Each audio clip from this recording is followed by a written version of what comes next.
This is your First Alert Weather Breakdown, a deep dive into how weather works with meteorologist CJ Cartledge. And good morning, everyone. I'm First Alert meteorologist CJ Cartledge here on the KSLA First Alert Weather Breakdown, and we're back with another weather trivia episode for you guys here. I'm very excited for this one here. We're bringing on another KSLA team member to this trivia episode for today. So let's go ahead and introduce this KSLA team member that you guys may be wondering about here. Joining me on the podcast for today is KSLA's morning anchor and reporter, Celeste Lay. How are we feeling today, Celeste? I'm feeling great. I'm excited to finally be on the iconic weather podcast.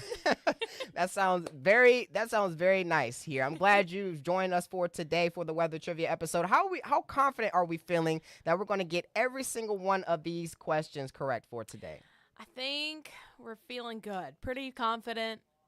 I'm kind of a weather nerd, so I'm kind of testing myself to see how much I have remembered over the past few years.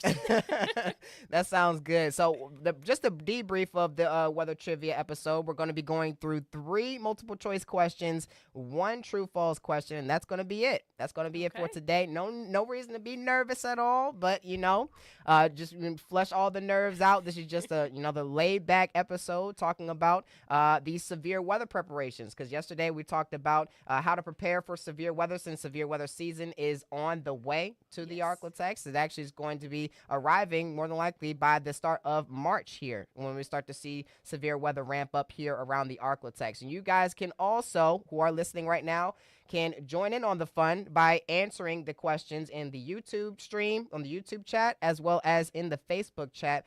Also here on KSLA News 12. They're all under at KSLA News 12. And if you're just watching on the KSLA News 12 app, make sure to make your way to either YouTube or Facebook to answer any of these questions. So are you ready to start off these questions for today, Celeste? I am. All right, let's start off with question number 1. What is the number 1 cause of death associated with thunderstorms here? So I'm going to give you 4 different answer choices. What is the number 1 cause of death associated with thunderstorms? And the answer choices are tornadoes, lightning, flash flooding, or straight line winds. What is the number 1 cause of death associated with thunderstorms? What are you thinking here? I'm thinking either lightning or flash flooding. Okay. Those are 2 very good choices there. 2 very good choices. What are we thinking here with a final answer?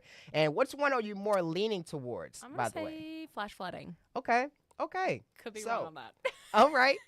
That's a very good answer here. I don't believe anybody has answered there in the comments just yet, but well, these are all pretty good and very extensive on very known types of thunderstorms or things that can happen within thunderstorms that can cause many deaths here. Tornadoes for sure, lightning for sure. Straight line winds can cause deaths, but it's not on the likely side as all the other choices. And the same thing, not the same thing for flash flooding and straight line winds, but flash flooding, tornadoes, and lightning all have caused deaths in the past here across the country and including here in the Arklatex. But you can automatically just cross out straight line winds, I would say, from the list there. But here's a look at the answer here for what is the number 1 cause of death associated with thunderstorms. And the answer is, drumroll please, flash flooding here. So Celeste, you're Let's 1 go. for 1. How we feeling so far? Feeling good. Feeling confident. I feel like I'm on The Price is Right, so this is awesome.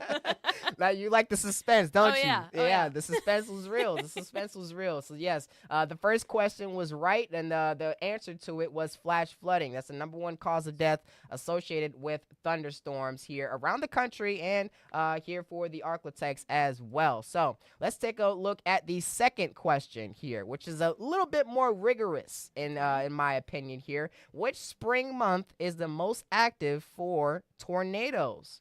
And we're talking about the spring months, which means March, April, May, and June here. So that's all the 4 answer choices you have here: March, April, May, or June. Which spring month is the most active for tornadoes? What are we thinking here, Celeste? I'm going to say April. You're going to say April. Yes, okay. because I just vividly remember, this is so corny, the April shower song from the movie Bambi. Okay. And so I would always remember that April is the most iconic time to have thunderstorms and tornadoes. Interesting.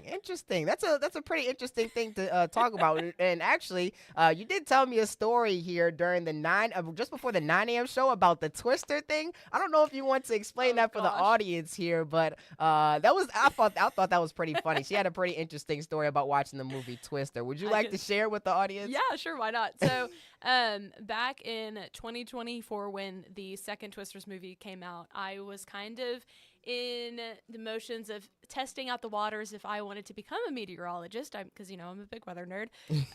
And so I was like, I've never experienced a tornado in real life, and I've heard that this Twisters movie is supposed to be really good, and it's supposed to be very accurate to how that experience is like. So I decided to go with the knowledge that I have extreme thunderstorm anxiety. So I was mentally preparing myself, and of course, the first scene of the movie is I think it was an EF5 tornado coming through Oklahoma. I was literally sitting in my seat, shaking, crying my eyes out. It was a little dramatic, I will say, but hence to say, I am not a meteorologist today. And you did show me one picture, which you do not have to show for the audience here, but crying. I thought that was absolutely crazy. Yes. How you reacted that way to and the one detail you did leave out, that it was 4D, where the seats were actually shaking, so you felt like you was actually in the movie. Yeah. That makes me understand a little bit more of why you started crying and everything about that movie. Yes. But yeah, that was a pretty interesting story, and I believe we both got a good kick out of that. But here's the answer for the last trivia question. Which spring month is the most active for tornadoes here? Somebody in the chat says May, and the same person actually answered the last question and got it right, said flash flooding. So that's definitely a good sign there. But the same person says May for this question, and the answer is, drum roll please, Celeste says April, and the correct answer is April. Woo! Celeste Let's is go. 2 for 2 today. Wow, on a good start here. These are one of the questions that I thought will be a little bit harder, but you're getting them right. You're rolling right through them. You're looking like Andrew right now. Andrew got all of them correct, no problem. And I think Celeste is on a very good roll here. She may very well get all of these questions correct. So let's move on to the next question. Question number 3. This is the third multiple choice. We'll have one more true false right after this one. Okay.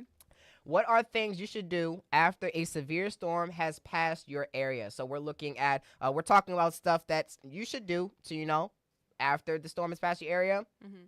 What should you do? Check property for damage is one of them. Contact family or loved ones is number 2. Help your neighbor is number 3. Or the fourth answer choice is answers A, B, and C. So all of the above.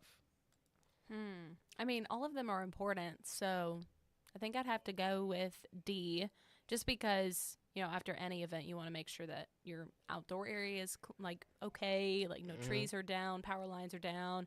Obviously, want to check on family members and friends. And then I forgot what C was. What was C? C was help your neighbor. So I'm going to rerun the choices, everything all over again. Check property for damage, contact family or loved ones, help your neighbor, or all of the above. Okay, I'm going to say all of the above because all 3 of those are important. All right, so we're going to dive into the answer to that, and the answer is all of the above. Woo! Answers A, B, and C are all correct, and we did talk about that yesterday here on the KSLA First Alert Weather Breakdown, is that you should, after the storm has passed, you should always check for property for damage, and do not go out there barefoot, please, because any jagged objects could definitely stick through that foot and cause you great pain. You can also contact family and loved ones and help your neighbor if needed out there. So those are all great things that you should do after a severe storm has passed your area, and let alone put any damage to your home as well. So let's move on to the last question for today in this episode here. True or false? Any thunderstorm containing a tornado is considered a severe thunderstorm. Now, is this true or is this false? What do you think, Celeste? Any storm containing a tornado. Mm-hmm. I would say that's severe. I mean, yeah, I would say that's severe. True. Okay. So true. So you going with true? Mm-hmm. All Fingers right. crossed on that one. I'm not too confident about that one. You're saying you're not too confident about that one. Why do you think you're not too confident about that one?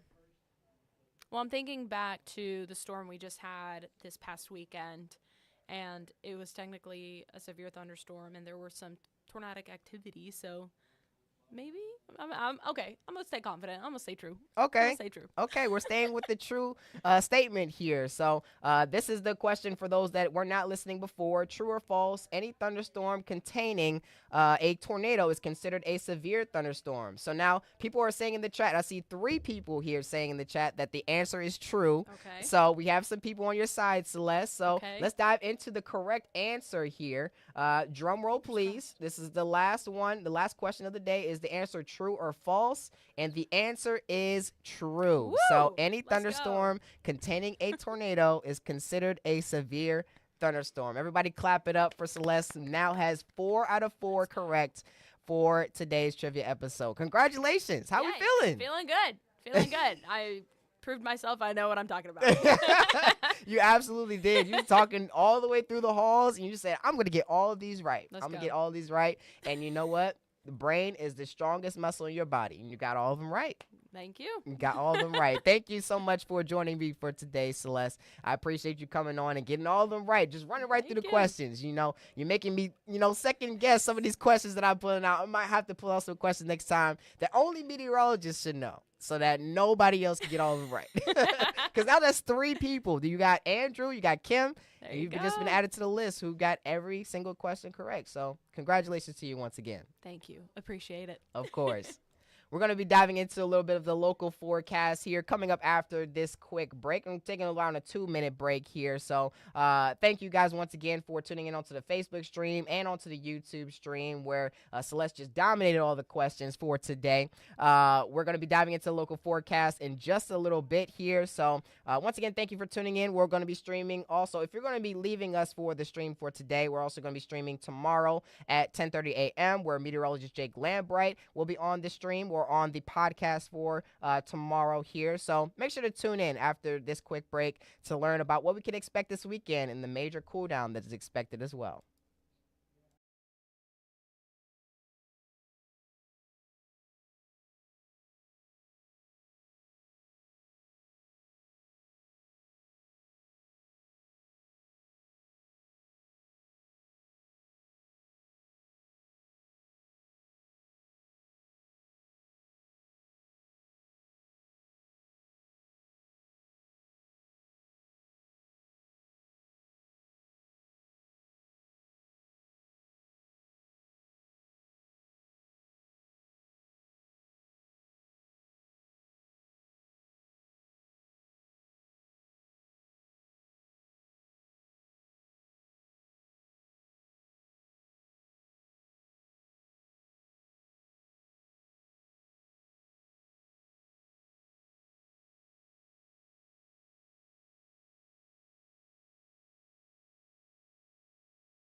And good morning, everyone, and welcome back. Here's a look at what we can expect through the next few days ahead of us. And temperatures are going to be still on the rise despite the cool down that we can expect later on into the forecast period here. And here's a look at what we can expect here. Warmer than average conditions moving in from the south and west, mainly due to southerly winds there, obviously. But we should start to see cooler than average conditions as we approach the weekend here with a cold front moving through.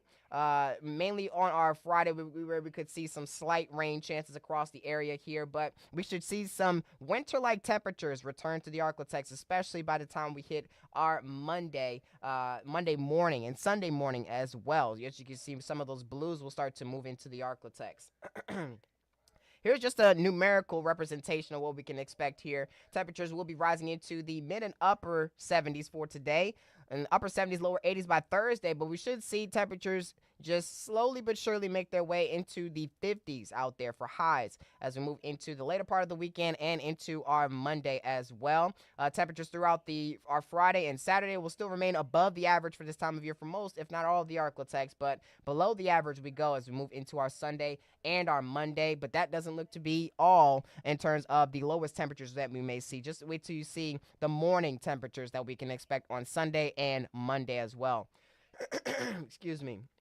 We are expecting temperatures to rise into the mid and upper 70s for today, as mentioned before. Here's our highs for today around the region.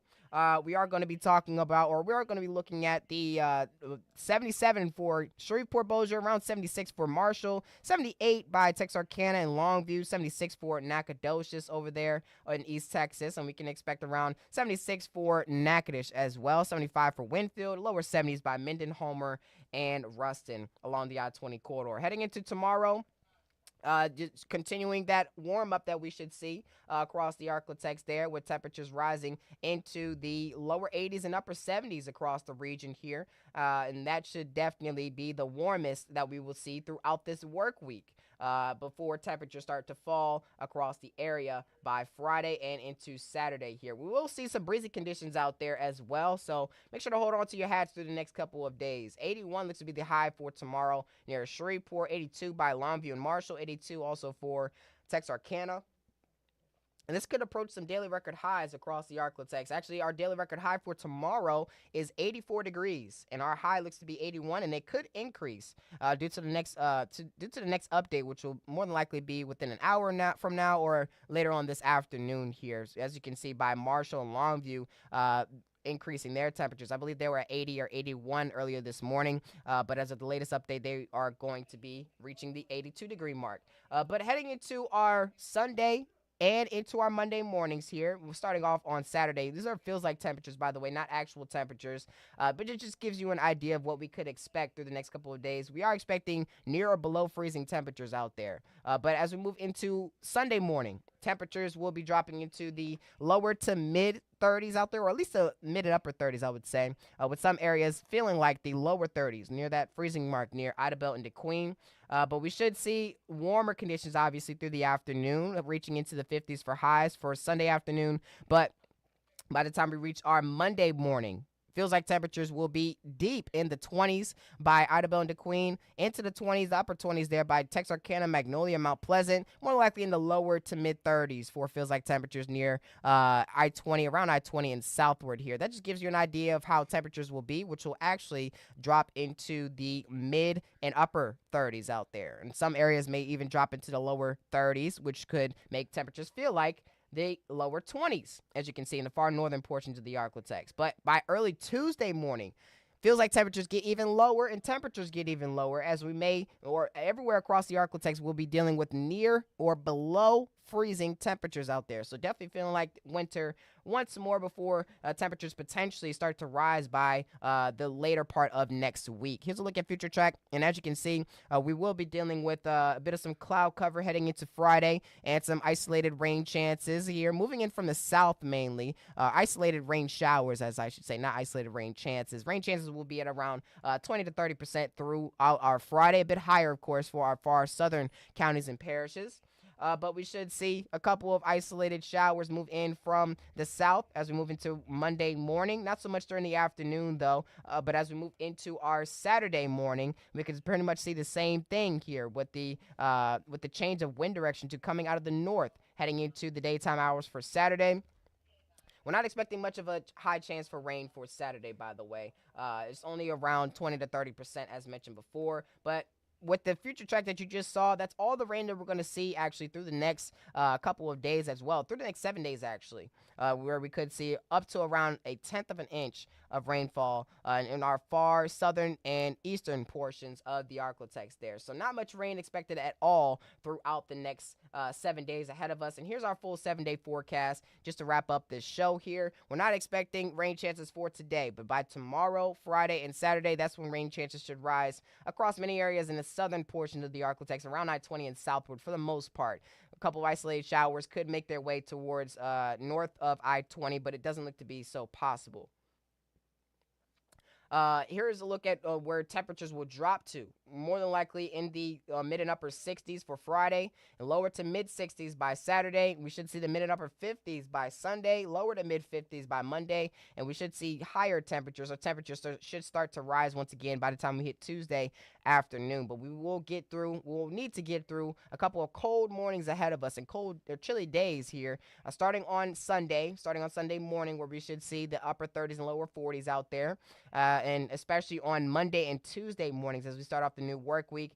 You'll definitely need that big winter coat as you're heading out the door. Maybe not so much by the afternoon, but our low temperatures for today will more than likely be our high temperatures as we move into our Monday and Tuesday of next week here. So definitely cold conditions are on the way, and winter may have its last gasp here, maybe one or two last gasps before the end of the season here, but we're not expecting much time with these below average temperatures. As you can see there, temperatures will start to make their way back above the average as we move throughout much of next week, but we are expecting a bit of a cold spell as we move into the end of the weekend and into this upcoming next work week, the beginning of the next work week here. So thank you guys once again for tuning into today's episode. That's all from me on the KSLA First Alert Weather Breakdown for the rest of this week. I'll be back on next week, more than likely either on Monday, Tuesday, or Wednesday, but that will be made known at a later date. Once again, thank you guys. If you tune in to the trivia episode, thank you for tuning into that. And throughout this, if you're still here throughout the entire episode, thank you once again for tuning in for today. We should see nice and comfortable conditions through today and a bit warmer conditions as compared to yesterday. We'll get even warmer by tomorrow before that cool down arrives heading into this weekend. Make sure to keep an umbrella handy and keep it in your car, especially if you're in the southern portions of the Arklatex near Natchitoches Parish and Nacogdoches County over in East Texas, ranging from those areas. Make sure to keep an umbrella handy through the next couple of days as we will be seeing some isolated showers move in from the south of the Arklatex here. So once again, thank you guys so much for tuning in today, and I hope you guys have a great rest of your Wednesday. And I may not see you guys until next week. I'll be taking some off days here for Thursday and Friday, but make sure to have a great and safe rest of your day, and a nice and dry and safe rest of your week as well. I will see you guys once again on your TV screens this weekend on KSLA News 12 at 6 p.m. and 10 p.m. You'll see meteorologist Jake Lambright on the morning show tomorrow, and also on KSLA News 12 at 4 p.m. and noon today. You'll see Chief Meteorologist Matt Jones on the evening shows for tonight. And through the rest of the week, pretty much, Jake will be on mornings, Matt will be on evenings here. So thank you guys once again for tuning in, and I will see you this weekend or next week.